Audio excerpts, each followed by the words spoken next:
अरे बेटा, हम कोचिंग इसलिए करते हैं क्योंकि हमें वो चीज सीखनी होती है। जिसको आती होती है तो वो कोचिंग क्यों करेगा। अब आप पता नहीं, आप यकीन मानोगे नहीं मानोगे, मैं बताता हूँ। मैं अभी क्रिकेट में पहले खेला करता था, अब मैंने दोबारा स्टार्ट किया खेलना। तो बेटा मैंने एक कोच के थ्रू चलना स्टार्ट किया। अब मैं कोच को पे कर रहा हूं ट्रेनिंग का, और सब क्या, अरे यार कोच की क्या जरूरत है। बेटा जीवन में जो बंदा गुरु का महत्व नहीं समझ पाया, इंपॉर्टेंस नहीं समझ पाया, क्या कर लेंगे आप। भाई हमने छोड़ दिया, हमने खेला है, खूब खेला है, ठीक है, अच्छे से खेला, बेहतरीन तरीके से खेला है, बहुत गजब खेला है, बट बेटा क्रिकेट छोड़े हो गया करीबन 8-9 साल। अब 8-9 साल के बाद दोबारा खेलने जा रहे हो तो फिर दोबारा आपको गुरु की जरूरत पड़ेगी। अब हम उसमें अपनी घटिया वाली सोच लगा ले, क्रिकेट तो अपने आप आ जाएगा। अरे नहीं बेटा, ऐसे हो ही नहीं सकता। तो मैं ये ऐसा नहीं बेटा कि ये बातें मैं आप लोगों को बोलता हूं और मैं उन बातों को अपने जीवन में नहीं ढालता, मैं उन बातों को अपने जीवन में ढालता हूं, ठीक है। तो अपनी वहां चलाओ जहां आपको आता है, अपनी वहां मत चलाओ जहां आपको नहीं आता। समझ आई। तो इवन ये, तो जब मैं उन कोच के पास गया कि सर मुझे ट्रेनिंग की जरूरत है, मुझे ऐसा लगता है मुझे ट्रेनिंग की जरूरत है। उसने बोला सर आपने पहले खेला हुआ यार, आपको मेरी क्या जरूरत पड़ेगी। मैंने बोला सर मैंने पहले खेला हुआ है, मुझे करीबन 8-9-10 साल हो गए छोड़े।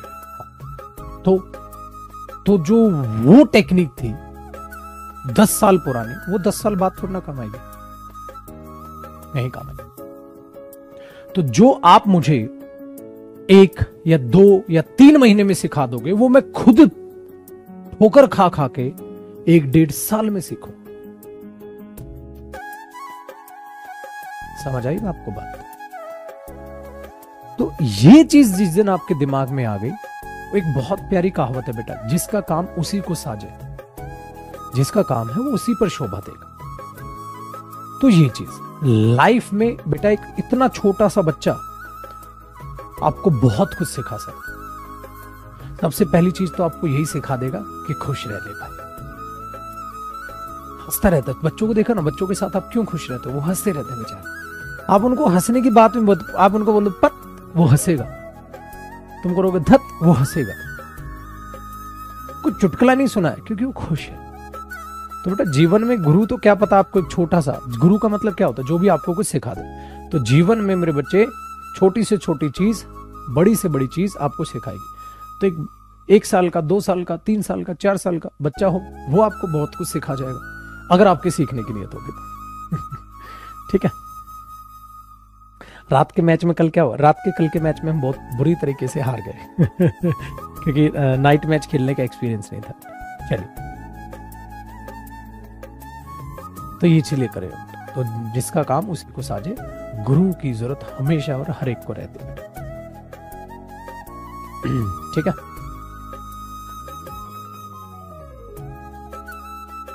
कॉपी। अब आप मेरे से इंग्लिश पढ़ रहे हैं बेटा, क्या ये जो इंग्लिश में पढ़ा रहा हूं आप ये खुद से नहीं पढ़ सकते थे? आप पढ़ सकते थे बेटा।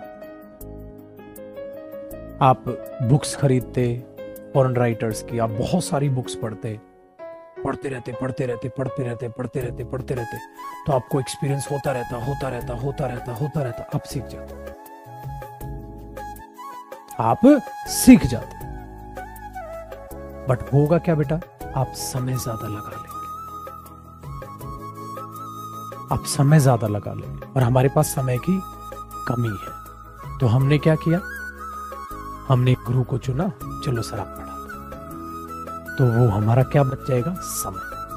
आप लोग सोचते हो हम लोग कोचिंग पे पढ़ने आते हैं, नहीं बेटा, आप कोचिंग पे इसलिए आते हैं क्योंकि आपको कम समय में ज्यादा कंटेंट मिल जाएगा। आई, तो उसकी एक पूरी की पूरी प्रोसेस, उस प्रोसेस को आपको संभालना। ठीक है, डन आया ना मजा? तो यही तो, और तो कुछ नहीं बेटा, डन है। अब इस बात को कोई भी बच्चा किसी भी उम्र का हो बेटा, सबको समझ आएगी जो पढ़ने की नीयत रखेगा।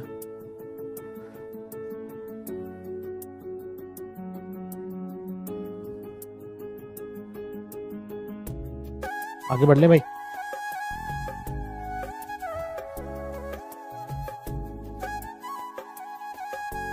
इसका नतीजा ये हुआ बेटा, जब मैंने कोच के थ्रू कोचिंग स्टार्ट की तो मैंने पहले ही मैच में 32 रन्स किए। मेरे दूसरे मैच का जो स्कोर था वो 40 बॉल्स में 58 रन्स का था। तो इम्प्रूवमेंट देख रहे हो, कोई बंदा 10 साल बाद उतर रहा है ग्राउंड में और पहले ही मैच में अच्छा स्कोर कर रहा है। बॉलिंग में इम्प्रूवमेंट कर रहा है क्योंकि मैं ऑलराउंडर रहा था। फील्डिंग में अब आहिस्ता आहिस्ता इम्प्रूवमेंट आएगा। अभी बॉल से थोड़ा डर लग रहा है, तो वो इम्प्रूवमेंट इतनी जल्दी एक ही महीने में आया क्योंकि आप गुरु के सपोर्ट से चल रहे हैं। तो वो इंप्रूवमेंट कैसे ला दोगे आप? वो कॉन्फिडेंस कहां से ला दोगे? कौन आपको बोलेगा हाँ आपका ये शॉट बढ़िया है, वेल डन? कौन बोलेगा? कौन तुम्हें डांटेगा? ये बात है। तो वही चीजें हैं बेटा। इसलिए जब दोस्त तुम्हें पढ़ाए, एक दूसरे की मदद लिया करो। भाई तू मुझे समझा दे, मैं तुझे समझा दूं, जो तेरे को अच्छा समझ आ जाए मुझे समझा दियो। मैथ्स कोशिश किया करो, एक एक चैप्टर कर लिया, बैठ जाओ कि भाई तू कुछ डाउट पूछ ले, मैं कुछ डाउट पूछ लो, ठीक है ना? तो वो चीज अपने अंदर लेके आ दो। आप ये नियत रखोगे। मेरे को ना आप यकीन नहीं करोगे, मैं बताता हूँ आपको एक किस्सा, आपको बड़ा क्यूट लगेगा। मैं सुबह खेल रहा था, ठीक है? तो एक बच्चा था जो है ना 7th क्लास में था। तो वो मेरे पास आया, 7th या 8th क्लास में रहा होगा। कहता है भैया देखो, जो आप बैट ऐसे ले रहे हो। मैंने बोला अच्छा। तो मैंने हेलमेट डाला हुआ था, मैं क्या बोलूं, मैं उसमें कह रहा है तो जो आप आगे आ रहे हो ना, हाँ तो आपका हेड जो है ना वो गिर रहा है, आप इसको थोड़ा सा ना ऐसे रखो फेस को। मैं ऐसे था तो कहता है आप इसको थोड़ा सा फेस को ऐसे रखो। तो जब बॉल आए ना तो बॉल को देखते रहो, फिर लाओ। तो आप ऐसे हेड गिरा दोगे ना तो बॉल जो इन स्विंग आएगी उस पर आपका ध्यान नहीं जाएगा और एलपीडब्ल्यू आप आउट हो सकता है। मैं चल ठीक है भाई, मैं ये लो बेटा आप करके दिखाओ। तो फिर उन्होंने करके दिखाया। तो अब बात देखो, आप वो 8th क्लास का बच्चा है भाई, और वो आपको सिखा रहा है। अच्छा दूसरी बात, वो ठीक बात बोल रहा है, वो गलत नहीं बोल रहा है, वो ठीक बोल रहा है। मैंने बोला कब से कर रहा है बेटा? कहता है जब 4th क्लास में था ना तब से खेल रहा हूं। मतलब 4th क्लास से वो ट्रेनिंग कर रहा है। तो बेटा देख लो, और वो आगे जाके बनेगा बैट्समैन।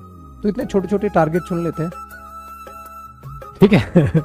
तो मैं जो है उस पे हंस रहा था, ठीक है? हंस में इस बात से नहीं रहा था, बड़ा क्यूट सा लग रहा, इतना सा तो था। और वो छोटा सा बच्चा, ज्यादा हाइट नहीं रही होगी, और छोटी छोटी पैड होती है उनकी, छोटे छोटे से ग्लव्स होते हैं, छोटे छोटे बैट होते हैं, मस्त अपना सिखा रहे। कहते ये हेड आपका ना गिरना नीचे। मैंने बोला अच्छा बेटा अभी तेरे सामने फास्ट बॉलर लगा देता हूँ, फिर तू हेड जरा सीधा करके दिखाइए। और उसको कैसे समझाए, क्यूटी पाई बच्चे हैं। चलो जी आगे बढ़ते हैं, ठीक है? डन है जी। तो ये बातें, तो बेटा मेहनत करोगे ना तो हर इंसान आपकी जो है ना सिखाने की कोशिश करेगा, जो एक्सपीरियंस्ड है या जिसने सीखा हुआ। तो इसलिए भाई कौन कब क्या बता जाए कुछ नहीं।